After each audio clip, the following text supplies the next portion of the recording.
welcome back. I know it's been a while, but I thought today Phil and I could maybe have a more general discussion with you guys and maybe jump site to site. We had the idea that maybe we could talk about sites in the Far East and maybe work our way towards the West and not really focus on any specific hallmark, but just see what we can observe and maybe the connections we can make on the fly. So, Phil, how are you doing today? It's good to see you. Yeah, very well. Pleased to be with you again, Andrew, mate. Yeah. Look at the hallmarks. We've produced the technological Alexandria, which is reference to the worldwide engineering phenomenon that is the NUBS, but there are plenty more hallmarks that we could discuss, and we do with the team as well. So it'd be nice to show everybody exactly what we do day to day and just have a little bit of a chat and a jump from site to site. And as you say, we're going to go from east to west, maybe sort of follow the Silk Road or New Road, as you might like to call it, and have a look at the temples from sort of China to maybe Greece, Macedonia, to the Acropolis sort of styling. I like that. This might go over a couple of shows, but hello to everyone watching, and thanks for keeping up with Ancient History Criticisms, Andrew and myself, Phil, from the Ancient Alternative View. Thanks very much for coming and speaking to us. So, anyway, we start across. I think we were chatting before we came on about some of the hallmarks that we've found in China, and it isn't just Yangshan that people talk about. You've got the Longyu Cave there, you've got the pyramids there. You've also got what I researched is the Emperor's Castle. Ah, yes. That stands out with some of like the hallmarks that we find at, say, Baalbek. You've got the shell hallmark, which we look at as a Venus hallmark. And, you know, people don't look at this as a hallmark. You'd look at that and you'd think we're in Greece, but we're not. We're actually over in China. Right, yeah. The quality of the work, the finish, yeah, it really does look Greco-Roman. It's almost very ornate as well, isn't it, Andrew? It's not like it was sort of like a quarried site like what Yangshan is. It's not like that at all. No, and you see almost a very ornate work here in comparison to the megalithic nub work that you see at Yangshan, almost like two different eras of building, if you like. But could be. You see blocks in the background that have kind of a lip to them. You know, maybe are those lips blocks like we see over in the Greco-Roman areas? You know, could be. You see the same kind of incising and the different mitered edges and trim elements. And some of the same tool marks. That pattern of lip stone in the background as well, right at the top. I mean, we tend to find that in quite a lot of areas, don't we, Andrew? That's right. And maybe some of these tool marks as well. Yeah, I mean, you can see this, the bevel edge, the kind of pitted middles on some of these blocks. That's familiar to us. See that over here as well, right? So when you look at some of the Greco-Roman sites, I know we talked about Sardis on Twitter earlier today in Turkey, has that same kind of, you know, interior effect going on versus the... I mean, with the pitted middles, you kind of get that on a lot of the bevel block sites, don't you? The very fine, smooth outside line with the pitted middles, and then you get almost, I mean, we'll talk about this a bit later, like the Kurgan Kirsch with a very puffy middle bevel blocks. Good one. We'll have to bring that one up. The Kurgan Kirsch is fascinating. So. Agreed. Yeah, there is a little bit more ornamentation going on here. Like I said, we don't see any kind of embellishment or ornamentation at Yangshan. You know, this is almost the antithesis. This is very ornate and showy, you know, Greco-Roman, austere. It has a little bit of an Indian flair too, right? Some of the curves and some of the shapes, they almost echo India a little bit. It's definitely ornate with like the Indian architecture that we see. Certainly not plain like you would maybe find in certain areas of South America. They were very, very flamboyant with the architectural design that they had in China at this specific site. Agreed. Not too many photos. We won't see too many photos of the sites in China just because there hasn't been that much documentation, honestly. We have, what's a good one, Phil? We have Chosen Observatory. I like this one. Yeah. So we have, let's get us back in the frame here. So this site is essentially a giant pillbox or some kind of stone igloo, I don't know, a container of some kind, right? It looks like industrial, like they were keeping something important here. It does look industrial. What fascinates me is there's one or two different hallmarks on it. Yes. It's got the big, massive T-shaped door. We find that in South America, most definitely. You've almost got what looks like a huge keystone at the top left-hand corner that maybe would have helped hold it together, almost like your famous pinch holes, but not quite like that. Almost feels like a keystone marker. It's got that hourglass shape. Holding that top part of the block together. Right. I remember you talking to me about the relation to the lozenge style, maybe scrape pattern for want of a better word, to the left. Yes, this repeating. I assume these are tool marks, right? They're some kind of pattern of scrapes and tool marks, and we might see that later. We'll bring up a comparison to Baalbek and maybe some other places. I find it fascinating on the door of the T-shape to the right. Why would you have that protrusion line unless something fit almost directly, well, not square, but T-shape and square within that door itself? Was there something hung as a doorway, or was that completely enclosed? It'd be fascinating if it was an actual box that contained something in its entirety. What would you keep in there? Yeah, good question. I mean, was there a lintel missing, maybe? Was the door smaller and we were missing a lintel? Or, like you say, is there some kind of hinge and locking elements that we're not seeing? Again, there's not many good photos. I can go back here, but we don't, we don't have, but maybe, 3 photos. They're not the best quality. You can see the scratches on this one again. That's pretty much it. A little bit of a gap in the back, so the roof is a little rough, or maybe it's been shifted, so it's not as tightly fitted together as it used to be, or this was the original fitment and it was just roughly thrown together. But it begs the question. Begs the question. Block up there. Right. If it is one bit, I mean, I'm pretty sure this might at least be 1 or 2 slabs, right?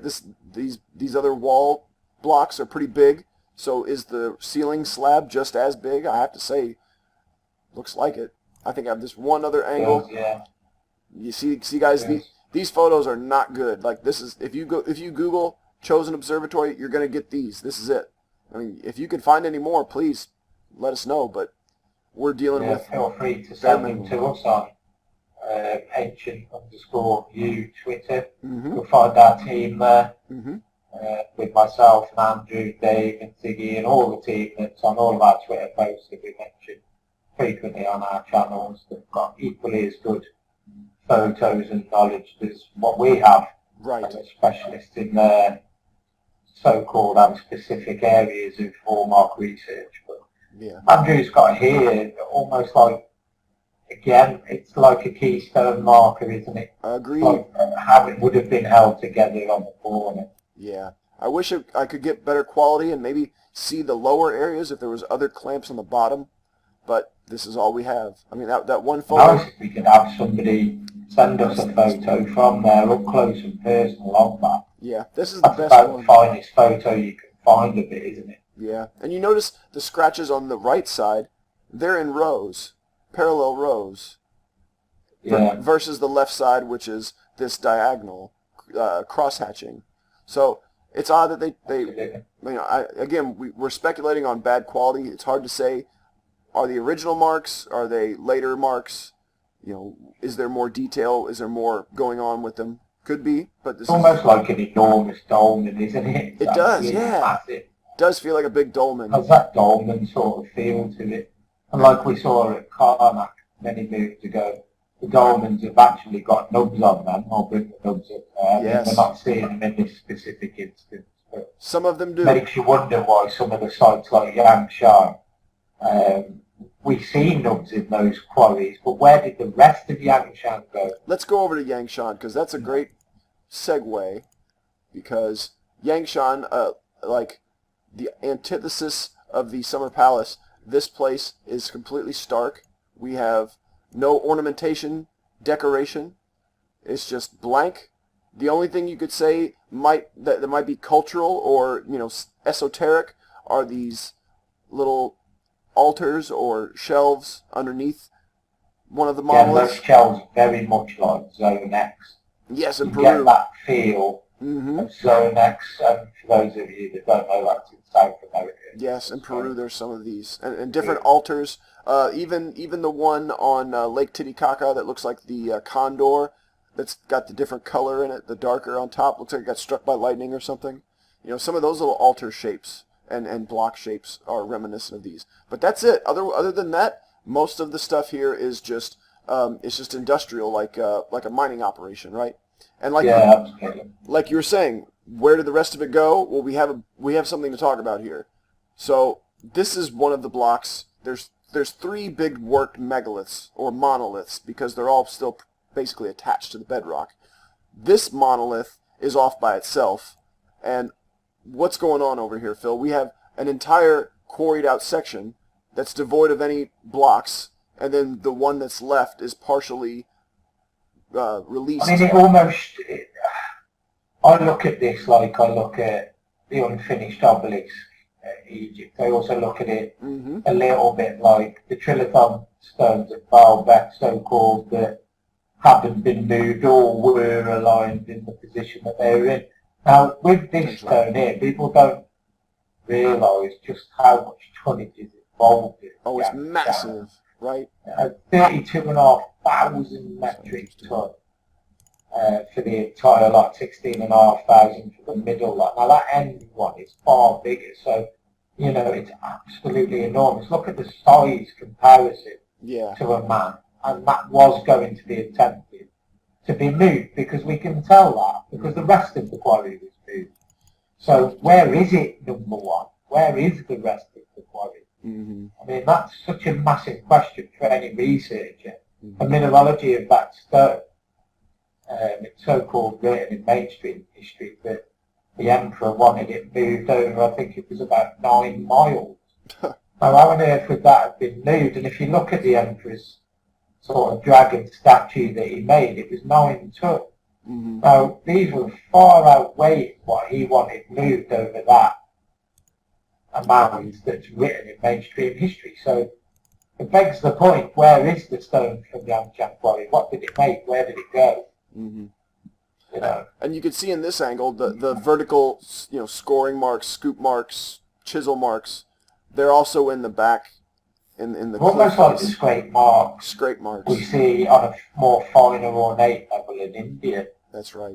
We see them at Warangal. We see them at different areas around the world, actually. Egypt's a very good one.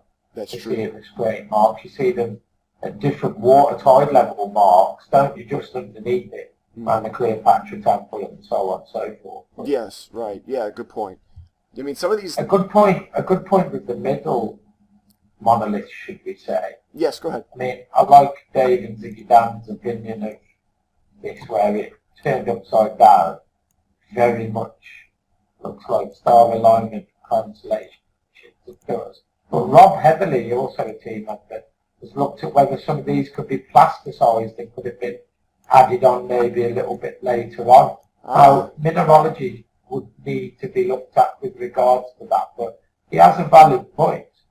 But if you were ever going to, and you know me and my thoughts on lifting notes, there's nothing comparable that you could lift these, not to say that Rob entertained that as an idea. No. But he was looking at the mineralogies of the stone. It's not conducive to lifting because of obviously the angle of underneath the nub. It would just, anything that you attach to it would just slip off. Agreed. So why are they there?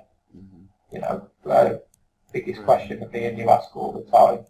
See other little... You can see the scrape marks, the pitted middle. Right? Almost like a technology setting. Different kind of scrapes, but yeah, they kind of follow in a pattern. And like in the nub example, they almost like focus towards the nub. You see that, guys? They have this even striation that kind of has a radius around the nub itself. That's wild. Absolutely. Yeah. Absolutely. I really like that photo. That's one of the better quality ones we have. Sorry, our folder, we've got so many photos, it's going slow, so I'm double clicking here. Okay, we're going to get back here. We're going to switch over to the longer monolith, the one that looks like an unfinished obelisk. And this one's very curious because it's about, 90% finished. They've got the entire shape squared off, but they've left both sides connected to the bedrock. Why would you do it that way? And then with those altars underneath, why would you leave those underneath? They're going to get destroyed when you go to move this. Makes a point as well. Why would you not have an array of nubs on the larger, say, unfinished, great point, larger megalith than you have on the smaller one? Great point. Why are they only on the oval one? Yeah. It takes away that old lifting theory away from nubs, because if you needed them, you'd have them on the larger one, wouldn't you? You would. I mean, this is a very large, the oval monolith is very large in and of itself. So if they were getting ready to move that thing, 16,000 tons plus. There you go. That big old. So if that's ready to go and be moved by those nubs, then they were planning on, lifting something of that size. So this is within their realm if that's the scenario, but I don't think that's the scenario. I think these are for a different purpose, obviously. I completely agree with that. Completely agree. Let's see, what else do I have? The lower, I mean, these surfaces are flat too, right? That is a flat surface. I think it's quite interesting with, I call it the mineralogy that runs through the centre of it. You've got almost the greystone and the white. It's not just staining. That specific to them, were they mining? Yeah. For what was within the stone content? Could be, yeah. I mean, it's not just staining. I mean, you might think that, but there's other areas where it goes around corners, and it's obviously a grain or a mineralogy change in the stone. Like a vein, it could be like a quartz vein or something along that lines. Yeah, sure, yeah.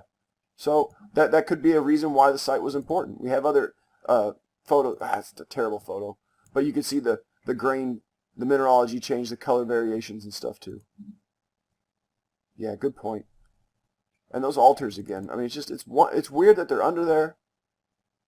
And some of these other aspects on the corners, they've been like they got real close, but they stopped. Why did they stop so abruptly? One of my subscribers, I mentioned this on a separate video of my own, Lynn Mitzi, good friend of yes, Lost History channel. Yes. She says, why can't they be the nubs for that part of the larger monolith? And I said, well, they could be. I'm not 100% sure how to quantify these, to be quite honest with you, Andrew. You call them altars. I honestly don't know, and I'll hold my hands up what to say they actually are. They're not nubs that we call nubs, but they're certainly left there for a purpose. If you imagine a glass front across that, it's almost like you're walking through a museum. Like a display case. This was that, this was this. Could be, yeah. What was set up here? What are we missing? Were there elements that were installed in there that are not there today? Sure. I mean, that's valid. Well, yeah, that begs the point, doesn't it? Valid question. Yeah, yeah. And maybe some of these other just simple square ones, maybe those are made the same way as nubs. Who knows?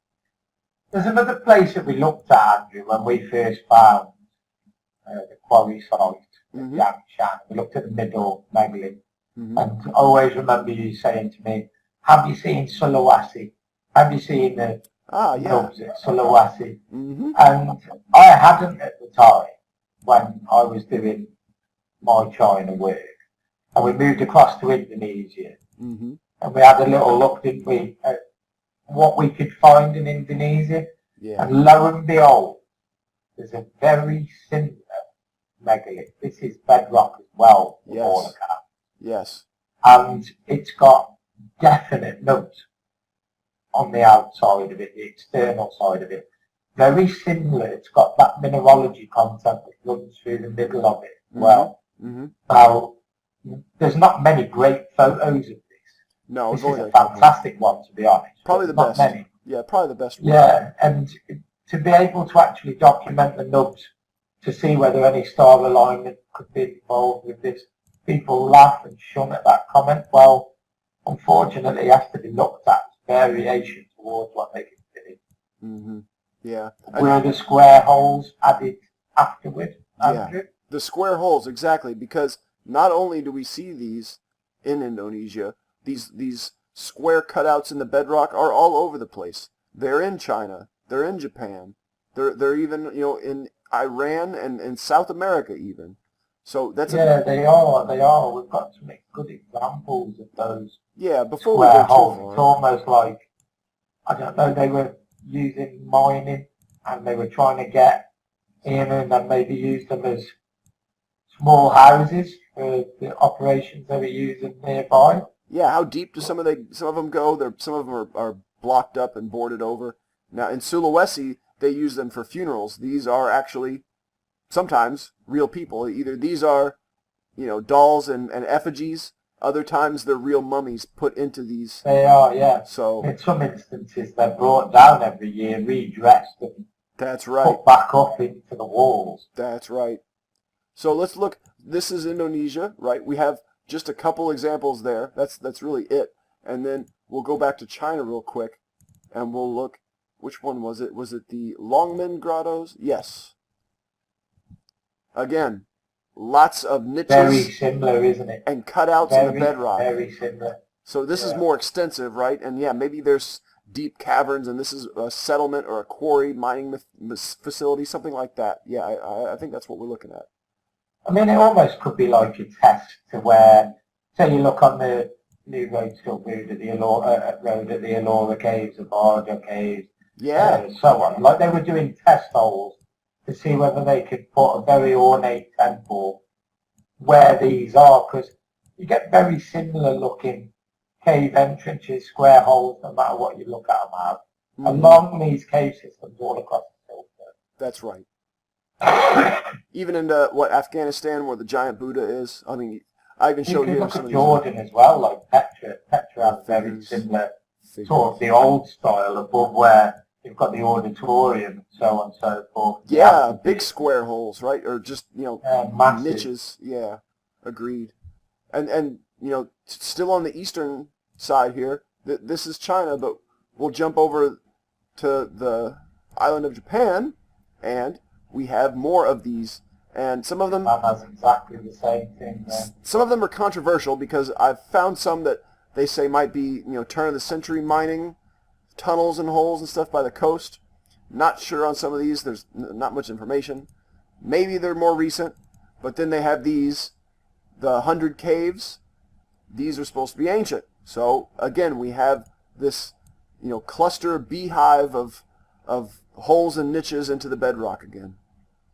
Absolutely. Almost like test holes. Mm-hmm. They look very much like test holes. It'd be interesting to see how deep, how far back some of these actually go. Sardinia has some of these that look like this. The very simple trapezoidal with a little incised entryway. So even on islands in Sardinia. And then again, another island. Maybe is there something to do with islands that, the mineralogy of what was on the island, or maybe just for the defensive nature of an island? Aspect, yeah, right. Mm-hmm.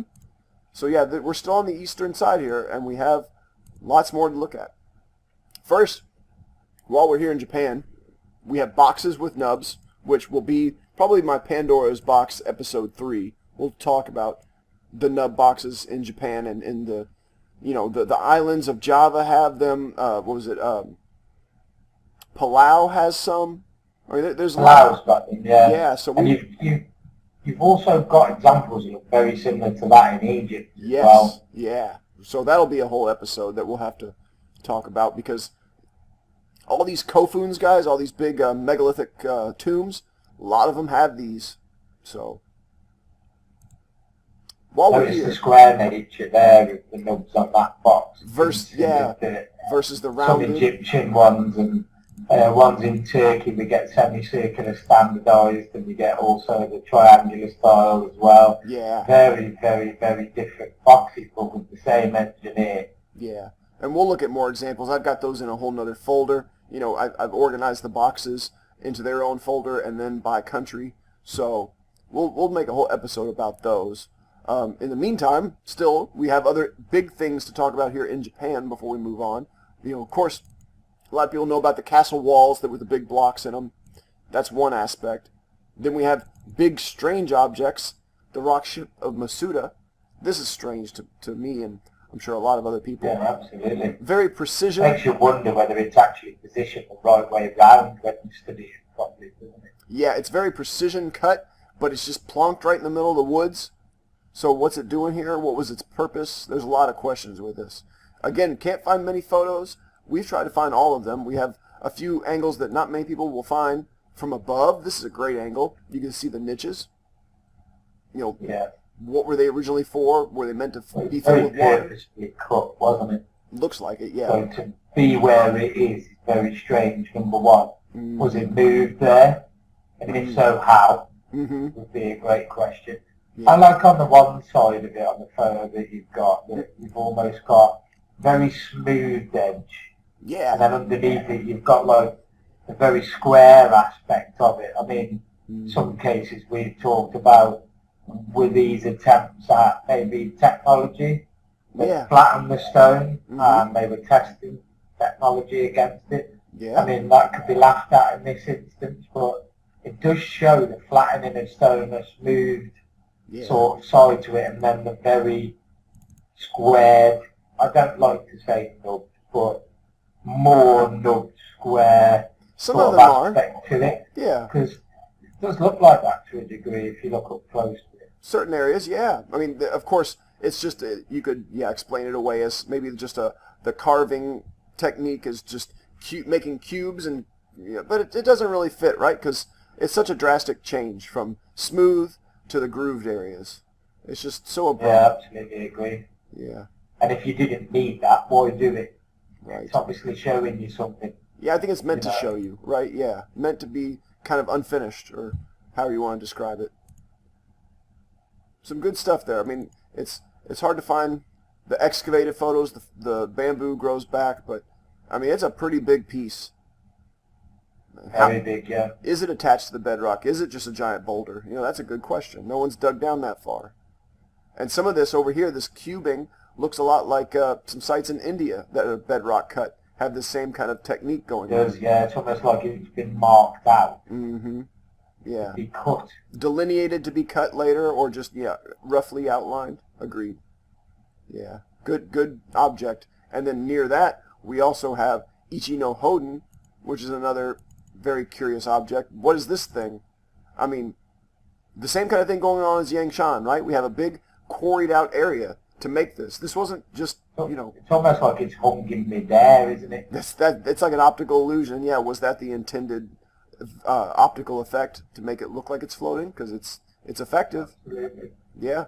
And it begs the with question. The nubs, I call it a nub. I know it's not your standardized kind of nub, but this thing. That reminds me of the side of Yangshan. It's just the shape. Yeah. The angle is at the bottom of it. Right. That angle. Very much reminds me of the side of the middle megalith. Just a really nicely, finely crafted nub.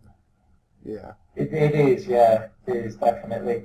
I mean, what is that actually showing you?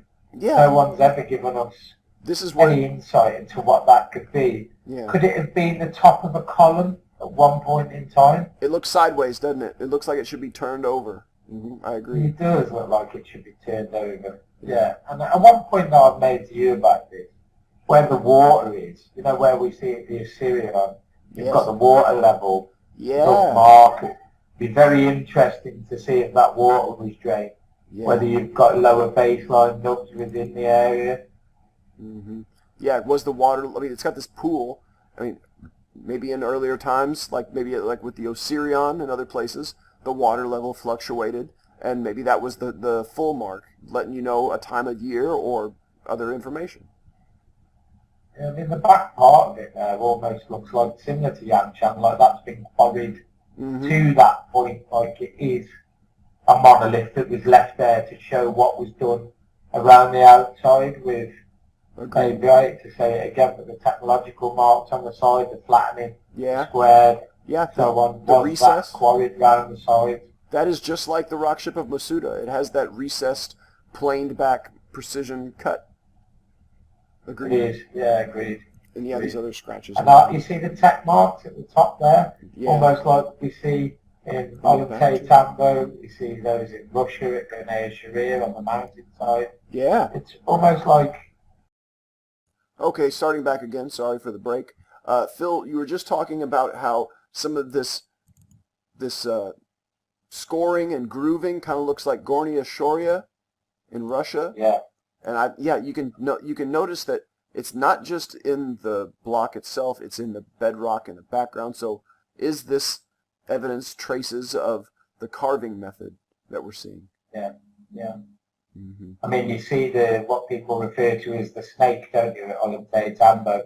And I refer to it as one of those marks. Could very well like I do at Gornaya Sharir. It's almost like they were testing tech against the stone. Yeah. For want of a better word. Mm-hmm. And that big incisement, again, I have a better angle of that. You can see. Yeah, that big incisement is a prominent cut, isn't it? It's just like the rock ship of Masuda has the exact same cut on the top, but just with two big, deeper cuts, basins or whatever we were calling those. But yeah, it screams out to me that it's the wrong way round, that it needs to be turned. It really does. Back on its head, like it's almost fallen over on its side. Yeah. Really good quality on some of these, though. We have some really good photos. The mitered edge along the rim, and that's just, that nub is, I mean, I will call that a nub. That it has that same angled profile as the Yangshan ones. It's just different expression. If we are calling that a nub, then it's got to be the biggest nub in the world so far. I'm pretty sure that but is. But it does stand out like the Yangshan little monolith, doesn't it? It does, yeah. Same angle, it's the same protrusion. Just a little bit more. Exactly the same, but you would not put a massive rope under that and attempt to lift it. No. That would be ridiculous. I don't think that's how they were going to do it. And I need to see more of this quarry and where they were planning on transporting this and how that was getting out of here. I don't see it happening though. Right. It's literally down here in this little niche. It was meant to stay here, I think, but it'd be nice to get photos underneath that little niche. That's the thing, right? Because we don't really know. Photos of what's going on under there. We don't know what's going on under there. Yeah. So is it really still connected, like maybe at Yangshan, or is it just sitting there and maybe it was intended to be moved? I mean, it's hard to say, but I don't see it going anywhere, and unless up and out. But that's a whole other thing, isn't it? Yeah, I agree. Good. Well, we can go on with the topic of the niches some more, because I really like that vein of thought, because like we were saying, we have this phenomenon of niches. We touched on Petra, didn't we? Mm-hmm. Touched on Petra, and behind the amphitheatre, some of the square, perfectly cut, well, say perfectly cut. Yeah, let's sort of niches behind Petra. We'll go to that one real quick. I think I have that one. If I don't, I will stop and find it, because we do have other things that aren't just facades here. We that's something Phil and I noticed, early on when we saw some high quality photos. We go, oh, they're not all decorated facades. Some of them are just blank square and rectangular cutouts. So, I mean, that image brings a completely new hallmark into the equation. It's got the incised motif all over it, which was in Palmyra, which is here, it's in South America. It's absolutely everywhere. We find it on a lot of South American pottery, from the Magellan all the way through to Petra, Jordan, Turkey, a lot of Zoroastrian, a lot of quality work as well. Agreed. I mean, the Zoroastrian cut mountain is something else, isn't it? That's showing technique cut straight through the Zoroastrian architecture. But here, a lot like Petra, there's different eras. There's got to be, because you've got the trapezoidal doors, you've got the incised motifs, you've got, like we've seen further across to the east, if you like, almost like the square cuts within to the mountain range originally. Let me pause. And the more ornate work as well. Let me pause real quick. We got to find that one. That's a great one to show. Okay, sorry about the break. I had to go pull this one up. This is really important, right? So, like Phil was saying, big square and rectangular cutouts, just plain, no ornamentation, right into the bedrock. And look at how much has been cleaned back. Do you remember, like we were saying, Yangshan at the back, how the big megalith is away from the actual quarry itself? Yeah. And then you could see the lines of the mineralogy where I explained before. It looked a bit like a quartz vein. Right. You've got that exactly the same here. It's exactly the same method. I think you're right. And with the square, well, rectangular niches cut directly into the stone. I mean, what was there originally? Yeah. I mean, it begs the question with the facade elements, are they later? You know, is this just an embellishment done to make the site a little bit prettier? Then maybe the original purpose was more, you know, industrial again, more mining. Oh, and many cargo cults have come through Petra. True, right. Many ones that probably have been forgotten to time. But you're definitely here seeing different areas. Yeah. Of build and also hallmark, aren't you? Agreed. And yeah, there's lots more angles. You guys can find this one just by Google searching for the Petra Amphitheater to see all these different ones. We have more in the catalog, though. Let's go back here. Point out as well, there's over 280 amphitheatres, and we've started studying them in depth. And quite a lot of them show baystone nubs as well, don't they? That's right. You know? I mean, there's other things that are just big, odd objects. You know, again, like we saw at Japan with Ichi no Hoden. It's just a giant cube almost, cube of stone that might still be connected to the bedrock. Yangshan, those big blocks. These are called the JINN blocks, D-J-I-N-N, JINN, like genies, the Turkish word for, or you know, their regional word for genie, the JINN, JINN. So what does that imply about these blocks if they are the JINN blocks? Made by the genies, maybe?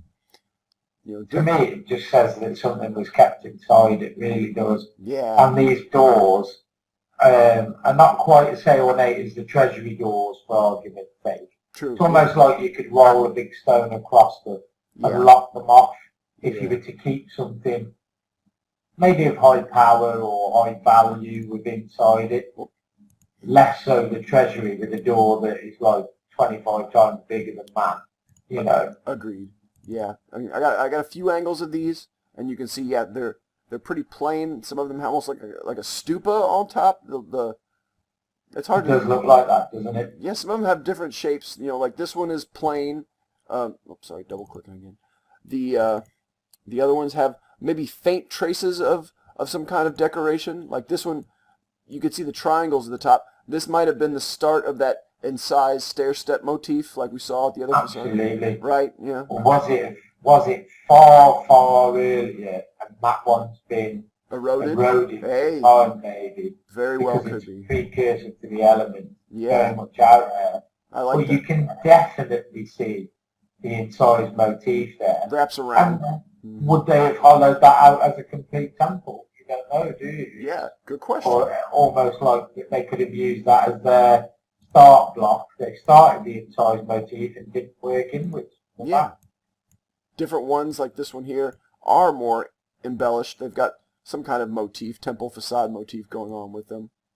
Like facade columns, right? The engaged columns or partial columns that we see at like Hosen Suleiman and other places. And at Petra too, but yeah, other areas of Petra as well. And then of course, I find it interesting that you see almost like the downward effect at the back, and then you've got almost like the horizontal effect on the bedrock in front. It's almost like two different actions working together, which implies to me the underneath part there could have been exactly the same as the Yangshan bit. See where they've tried to take it out at the bottom? Yeah. You know, these marks could be made we see all over the world as well. It's in Zone X as well, so it was worldwide, that feature. Yeah, these marks could be made by the same tool, the same method, however you want to describe it. The groups doing one knew how to do the other. Yeah. That might even be a set of pinch holes there, Phil. I don't know. They look like pinch holes to me, yeah. That's an upcoming... Again, we'd have to do your method of getting some sort of rubber piping or at least rope to go around some of them to see if they connect, where they start, where they finish, what the tool marks are like within them. I mean, I'll shout out to anybody that can get us up close and personal pinch hole photographs. Right, yeah. Andrew's doing an episode, shout out Andrew. Yeah, I might get that done soon. It might come out before this one. Who knows? We'll try to get that done soon. But that's a whole nother can of worms, right? We'll figure that out soon. Yeah. And look at these marks. You see the striations, the saw marks, or however you want to describe them. And then at the top again, that faint trace of the stair-step motif again. Is it just heavily eroded? Absolutely, yeah. Yeah, I see. You know, that's wild. So much more at Petra than just that treasury. Like Brian Forrester says, you know, that these ruins go on for a very long time. And then there's Little Petra, which is a whole other aspect. And then there's the subterranean elements, right? How many of you guys know that there are underground elements at Petra? So, which are actually shut off yeah, to the public at the moment, but they do exist. Yeah, you and guys are there. You see this, which guys? makes me, and you know how much of a fan I am as Australian level. All this has the fencing over it, and probably locked off. Can't go down there. But that's right in front, right? Did you guys know that that's under there? How many people that know about the treasury know about any of this? So, and other aspects like yeah, you might know the pretty facade stuff on top, but then yeah, look at all these older, or at least more eroded, simpler looking cavities below. What is that about? And there's tons and tons of evidence that looks like this. Which has a striking similarity. The further east you go, like we've discussed at the beginning of the video, with the caves. They're very, very similar, aren't they? Yeah. Yeah, these caverns and cutouts and niches, they start to blend together and look very, very similar. Here's another good example. Slightly further west in Jordan from there's a place called Qasir al-Farid. I do an episode on that, and it's almost like a rock's been split in two, and they've done the hallmarks directly in front of it with the inverted incised motif. Yeah. I've done like drone footage that goes over the top, and it almost looks like one big massive piece of bedrock has been split into two. That's right. Qasir al-Farid is a fantastic site. I don't have that specific block, but yes, I know what you're talking about. And yes, of course, they have these other crazy things. The reverse expression of that stair-step motif again. And that Nabatean style. These are the engaged columns, facade columns, fake columns. It is, right? Yeah. And then some more weird, what are we calling it? Is this natural? Or is this natural, or was that originally some sort of facade, and then another one's been put into the right and to the left? Really? Was it a pattern?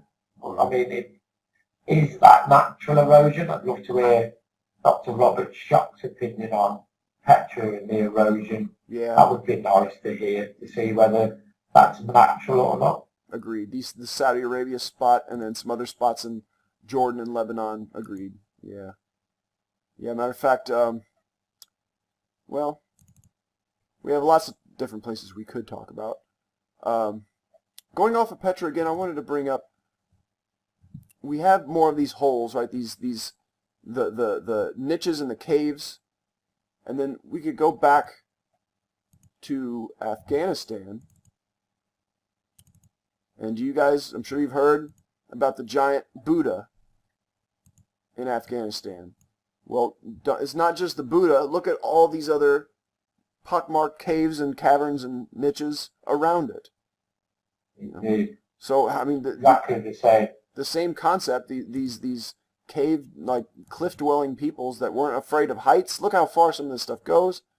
And then, of course, their embellishment was amazing. This is obviously after. I don't know if everyone knows the story, but there were terrorists who blew up the Buddha, and that's why all that is left is the outline, the niche, completely obliterated it. There's a video of it. You can look for it if you want. I'm not going to show it. But you can see it again, all just peppered throughout these cliffs are all these tunnels and caves. So, but, I mean, if you were to literally clear your mind and then look at that with a slightly redder stone, you could take parts of it and say it's an earlier style of Petra. Yeah. It's a very the same early stuff. kind of build of Petra before the amphitheatre, the treasury, the incised motifs carved. Yeah. More of the cave dwelling aspect, almost like Gravitian style cave dwelling, like a mining operation. That's a good point. Now that we're talking about those cultures and those things, let's go to Crimea real quick. I want to talk about Eski Kerman, because like you said, this stuff that they were able to do with the bedrock and this dwelling underground, it gets pretty wild with what they were able to do. And not many people know about these sites in the east. They have things like cart ruts. Did you know about that? Absolutely, yeah. Really it's very wild. reminiscent of Malta. Agreed. Looks very... Okay, everyone, sorry for the break again. We were just talking about how this is very reminiscent of Malta. We're in Crimea now, but these cart ruts and some of this block shaping and bedrock shaping is very reminiscent of Malta. So I would like to stop, and we'll jump over to that for a second. First, I do want to point out, yes, this site does have more of this tunneling and, you know, bedrock work, even stairs carved in. That same style of incised doorways, right? Simple doorways with not much embellishment. So we'll jump over to Sardinia real quick. Sardinia is more of a cluster. I haven't really organized it too much further, and I apologize for that because this stuff is scattered all over the island basically. But again, we have bedrock cuts, niches and caves, caverns. Very simple designs again, not any kind of embellishment or any kind of decorative or even inscriptions Almost saying who it seems was. like a general mining system. Seems very industrial, right? Just, yeah, nothing saying who was there or anything like that. Not that all the other ones couldn't have been that originally, right. Because down here, test systems, that's a wild block. It's the shape of it that gets me that. It's absolutely fantastic. But yeah, These, they all look as if they're mining for specific depth. See, mineralogy is what stone they would have wanted. and these are You crooked. can't put this all down to housing. No, I mean, You can't put it all down to housing. That is not the case. no. How did this Like happen? you can't put it down to one era of builder either. You know. Agreed. The way they're crooked like that, like were they carved straight and then the thing fell over, toppled over? That's why some of them are crooked. I mean, some of these are just Absolutely, yeah. They're so rough and just pushed in. Why are they like that? You know, there's no steps up to them. It's not very ornamented to like a funeral or a tomb burial. Doesn't seem like any of that. It would be more embellished. Some of them, like you say, housing, you know, you get block work up against some of the bedrock where maybe it could be. And then some of these other bigger ones, I think maybe they could have been hollowed out more in later times. That's something you got to think about too, right? And then, of course, some of these are really wild. I love this one. So you can see how crooked it is. Was it always this crooked? You know, is this how they carved it? I wonder. So that's just some things from Sardinia. Like I said, Malta as well has more of this with cart ruts. And then, of course, I mean, from there, hypogeum and underground. To almost like the Greek examples are the same thing, couldn't we? That's right, yeah. You've got now from almost China, Japan, Far East, all the way across the New Road, Silk Road. There's another set of pinch holes, Phil. Look at that. That's a good one. Oh, wow. I'll have to save that one. Pinch hole. I'll put that in. Another worldwide phenomenon that we've found. You guys will see soon. Hopefully I'll get that done soon. I'm working on it. There's more cart ruts in Malta. I don't have pictures of those. You guys can look up the pictures of the cart ruts in Malta. Like you said, Greece. Before we get to Greece, I want to point out a couple more things real quick on the way to Greece. Iran. Now, Iran has more of this processing of the cliffside with these niches, right? Like we said, the incised. Yeah. And some of these with the multiple incisements, the steps. That's very reminiscent of the Chinese ones and some of the Japanese ones. Yeah, definitely. And then, of course, with Behistun, one of the things I love to talk about, this cliffside has been machined back, everyone. This is not natural. This has been artificially carved back. Yeah. These are nubs and bits of material left over from the processing technique. You can see how big it is. And again, you can see the mineralogy change going vertically like you can at Yangshan. Yeah, see the color changes? And if you don't believe us that, you know, it was worked, all you have to do is look close and you can see the scratch marks. See the nubs at the top? You can see the scratch marks, yeah. Yeah, so it's a zigzag pattern. You see that at Jerusalem, where, of course, Jerusalem, just like with Athens Acropolis, that bedrock is like honeycombed with all kinds of tunnels and chambers.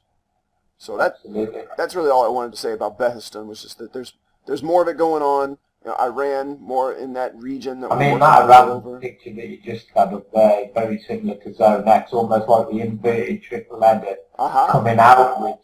Yeah, yeah, on that photo. Triple headers, right? Yeah, and the different lintel designs mirror this stuff. Yeah, good. Yeah, very similar. So we've got more of that going on at Behistun and other areas, like you mentioned earlier, the Darius tombs and Kala Yizar Tosht, same area, right? Yeah. The bedrock in the background that's been worked, and things that are sunken down in the ground. You know, is that the same time period, or was this later? Hard to say, but there is definitely the machined precision work. You've almost got the T-shaped aspect as well. The T-shape again, the incisements. Like two rectangulars as if they're pushed in straight away. And maybe more pinch holes. Look again. To bottom. More pinch holes maybe too, right? I have this one. Yeah, they're definite pinch holes as well. So we're in another area now. We're not in Malta anymore. Why are these pinch holes back? You know, you'll see more of this, guys. Trust me. I'll make a better compelling argument when we make that video. But yeah, just more of the bedrock processing. Again, like you were saying with Peru, this is very reminiscent of Peru. This just simple, machined niche, or however you want to describe it, very similar to what they were doing in Peru. Yeah, it's surprising you haven't got like an ornate carving in there, like you see probably India or just three weird squares. Very much like the cave systems that we see along the Silk Road. Yeah. But yet you have the ornate carvings within that, don't you? Right, yeah. So I mean, it's almost like the Zoroastrian work too, without the Zoroastrian sort of chiseled out beautifulness within it. That's a good way to put it, right? You'll see the sides are still rough to show, you know, it's very Absolutely, similar to the other areas. Yeah. But then they just hit it with a finer level of detail in these other areas. Yeah. Well, you say hit it with a fine level of detail. It's got to be a refinement of technology at some point. Yeah. I mean, when people are going to stop distinguishing copper chisels, sticks and stones to what would cut an actual bedrock mountain outcrop. Let's talk about it. We've got to start thinking copper wouldn't cut that mineralogy of stone. It's impossible. I mean, look at this stuff. Are you kidding me, guys? Look how big this is. Look how, you know, look at all the different cutouts and flat surfaces. The weird holes again. We have another set like we saw in the last photo, 3 square holes, 3 round holes. Interesting. Are these pinch holes of some kind again? I mean, they're almost like pinch holes as well, aren't they? Let's be honest. And I believe those are the only ones. Leading you well into your pinch hole video, this is Andrew. This is going to work out well, yes. It is. So we've got basically the theme of this video is just big cuts in bedrock, niches, and just the showy element of them, the almost way like a mining operation from what people call housing systems that span worldwide as well. We thought we'd show this aspect. Yeah. Especially the Dave Amaran, the cave systems span back to the Gravitian area and beyond. So I'm sure he'll appreciate us showing these, Andrew. Yeah, I mean, you can clearly see the transition, right? You see more of the stepped header motifs. Iran now, we're more of the Zoroastrian territory, right? But there's still caves, right? These are still the same kind of features like at Petra and other places. So we can move on from there. Maybe we can stop off in Jerusalem before we get to Greece. I thought maybe we could do, let's see, where are we? Israel. Do I have any good ones of the exterior? So we have, everyone knows about the big blocks around Jerusalem. But it's the rock itself, right? It's the dome of the rock.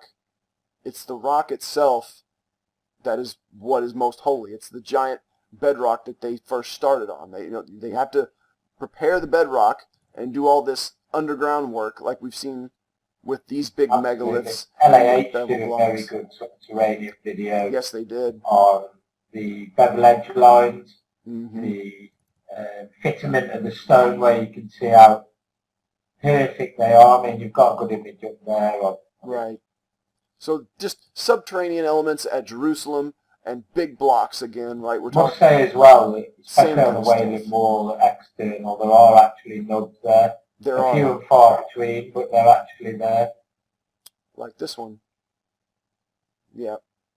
And then, like we were just saying at Behestan Iran, this is the thing I wanted to blow everyone's mind with. So those scratch marks on the bedrock at Behestan, the exact same scratch marks on this stele at Jerusalem. Why is this holy? Maybe because of those marks, right? Yeah, And then, of course, indeed. right next to it, what do we have? We have a column with a nub on it. So, column nubs are rare. Jerusalem, very holy site. Very important evidence being said right here. Like, just these two next to each other says so much. Yeah, it does. Yeah. But that's, Jerusalem, dig more into some of the caverns and the stuff that's around Israel, the caves and the mining that I think it's is in important as history. well, while we're on our mission here, is to mention Palmyra. Yeah. It was destroyed. Palmyra had incised motifs at the top. Palmyra is industrially massive, just like what Balbec was. Fantastic site, beautiful. Shame what's happened to it. It's important that we get as many old school photos of it and photos up to date of what's remaining and keep it full time, because Palmyra isn't the site that it was anymore due to obviously war conditions that we've had. Right. So, the damage holes, like I talked about in my previous episode, ton of those here, and they're not in existence anymore. We can't study them anymore. So. no. Right.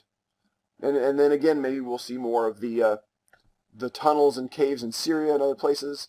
We're going to move on to Greece because, like we were talking about with Temple Mount, the entire bedrock outcrop there has been worked, and the Athens Acropolis is essentially the same way, isn't it? I mean, this entire bedrock outcrop is riddled with holes and tunnels. So it is, yeah. So again, we have multiple hallmarks on top of each other. We have the mining aspect or the subterranean carvings and niches and tunnels. We have nubbed work. We have bevel block work. We have motifs, cultural motifs that overlap. So we can see a trail developing here, I think. I mean, who knows the direction? Yeah, and it's not just one hallmark, is it, Andrew? No. You see from the cave system then to the base stone nub system to then it moves up to the columns, and then the more ornate work that we'll see at Greece's Acropolis and so on that me and you are on about so much. It's almost like they were leaving markers to show not just different periods of time, but different working aspects, i.e. the mining aspect, the living aspect, the preaching or priesthood aspect, Masonic aspect. Right. So there was a lot of different areas, and it's important to remember that we could be missing a lot of different civilizations that aren't documented in between these sites. That's right. I mean, a perfect example here, we talked about in one of the previous episodes, these columns, all these column drum segments are being recycled in this wall. Originally, they were part of a structure, and these are huge, massive pieces. Massive columns. Bigger than these. They're not part of this. No, you can see the size difference. These are much smaller. They're all fluted. The ones in the wall here are unfluted. They have nubs on them. So it's like, what's the story of this and some of these other blocks? Do we have another temple? What was those columns actually to? Yeah. Where did they come from before they were repurposed? What was the original site there? Yeah. Because they're repurposed into that wall. Yes. That's visually there. It's physical evidence. There's no denying that. Here you are. This is the screenshot I got. You can see the nubs on some of them. I mean, yeah, there's nubs all over that part. Yeah. And is that a pinch hole again? I wonder. Says to me it's been shown all day long than the other ones we've seen. Yeah. I mean, some of this stuff, it's weird how it just kind of echoes across. Might have a little base stone column nub at the bottom right there as well. I see. Ah, yeah, right. Yeah, another one. And like they're partially buried. Who knows, right? So, and then is this all of the columns? Were there more? We have other things, structures that are missing. I love this one that you found, Phil. You see the nubs at the bottom of this. This structure doesn't exist anymore. So what's going on here? What a shame. At least the bottom part is original. So what is this thing? A lot of good things. A lot of good overlaps here. I love these epic shots of the Acropolis bedrock, because you see all these little filled in areas where they've added in blocks and shored things up and made more.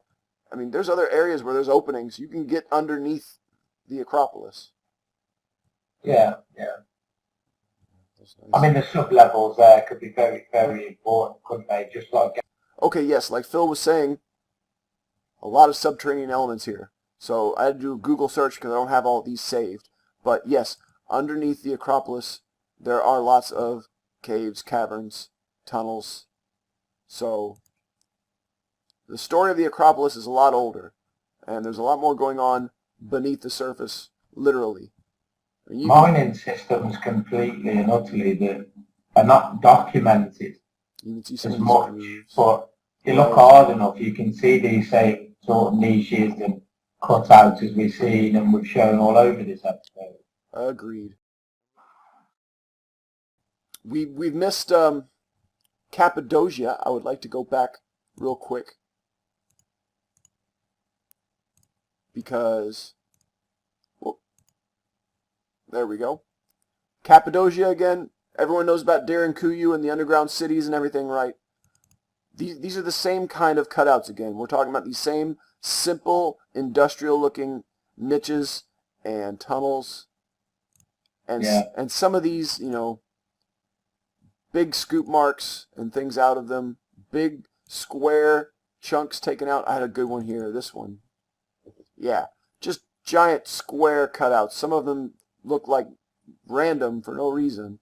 The incisements, again, around the doorways. It echoes. Makes you wonder how large that actually was before they've taken a lot of material away, but they're almost like test holes. It's some... These up here, definite mining operation going on at the time. Yeah, this whole. They had a long way to dig down at Cappadocia. 12 stories, a long way. Yeah, agreed. Just all kinds of crazy stuff. I mean, you can see where other elements were at one time. This was obviously a set of stairs. Absolutely, yeah. How it worked, I don't know. Is it stone stairs or was it wood stairs? Who knows? But all these other little notches and niches and rows of holes and different elements that are just very curious. Definitely a front to it, wasn't there? Yeah. Wow, stairs there. These big, square, open. I mean, that speaks of Petra again. A very big, open, square, blank, you know. So yeah, we're going all around the world. We're seeing the same kinds of, you know, processing or mining or excavating. I mean, this stuff really does look similar. There's a little bit of cultural decoration on some of it, but if you can look past that, you know, you can see the older, the simpler. And when you see them come underneath a lot of the more what we consider or mainstream consider the most ancient sites in the world, if you look below these sites, are actually not. They were far earlier in habitation with what we're showing here. Agreed. With the mining, you know. And we can jump over to South America. That's probably a good place to wrap up today. In South America, there are even more of this. Look, Cajamarca, Peru, where the aqueducts, the very precise bedrock carved aqueducts are, we have more of these niches in the bedrock, in the cliffside. Simple, square niches, and some of them with the incisements again, right? The exact same stuff. Absolutely. Absolutely. I have more too. I have another angle that we need to show. Peru. It's very handy having them all organized now by country. Cajamarca. Look at that. I mean, just very... that's phenomenal, isn't it? Where's the decoration? It's all very simple. You know, again, like you saw in the previous site, these grooves above. Sardinia had that too. These little...